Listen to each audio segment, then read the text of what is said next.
ఐబొమ్మ రవి కేసులో పోలీసులు రిమాండ్ పూర్తయిపోయింది.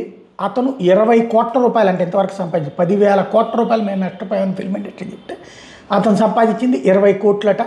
యూఎస్డిటీ ద్వారా సినిమా అమ్మిన వాళ్ళకి చెల్లింపులు చేసేవాడట. టెలిగ్రామ్లో ఎవరైతే పంపించారో వాళ్ళకి ఇచ్చేవాడట. సినిమా మీద క్లిక్ చేస్తే 15 యాడ్లకి నేరుగా లింక్ వెళ్తుందంట.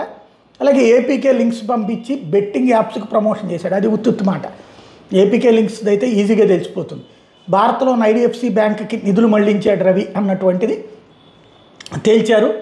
అదే సందర్భంలో తను దీంట్లో పెద్ద ముఠా ఏం లేదు, రవి ఒక్కడే ఈ పని చేశాడు, తనే తనకున్నటువంటి నాలెడ్జ్తో ఈ పని చేశాడు, ఇది ఫైనల్గా తేల్చినటువంటి అంశం.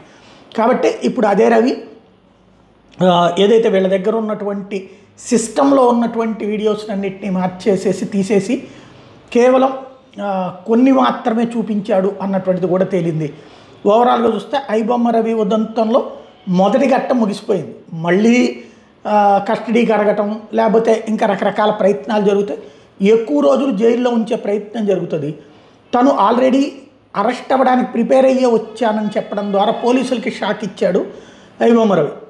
పోలీసులు షాక్ ఇచ్చారు. అతని భార్యకి సంబంధించి ఏదో ఆస్తి అమ్ముకోవడానికి వచ్చినటువంటి సందర్భాల భార్య ఇచ్చిన కంప్లైంట్ అంటే లేదు, అరెస్ట్ అవుతానని తెలిసినే వచ్చానని అతను చెప్పడం అన్నటువంటిది. అందుకే అనుగుణంగానే సర్వర్లలో మార్పులు, సిస్టంలో మార్పులు చేసుకొచ్చాడు అన్నటువంటి పాయింట్ తెలిసి ఇప్పుడు బిత్తరపోవడం పోలీసులు వంతు అవుతుంది. దాన్ని ఇతన్ని ఎలాగా ఇంకా బ్రేక్అవుట్ చేయాలి అన్న దాని మీద కాన్సన్ట్రేట్ చేస్తారు, కానీ ఇక వీళ్ళ చేతిలో ఉండదు.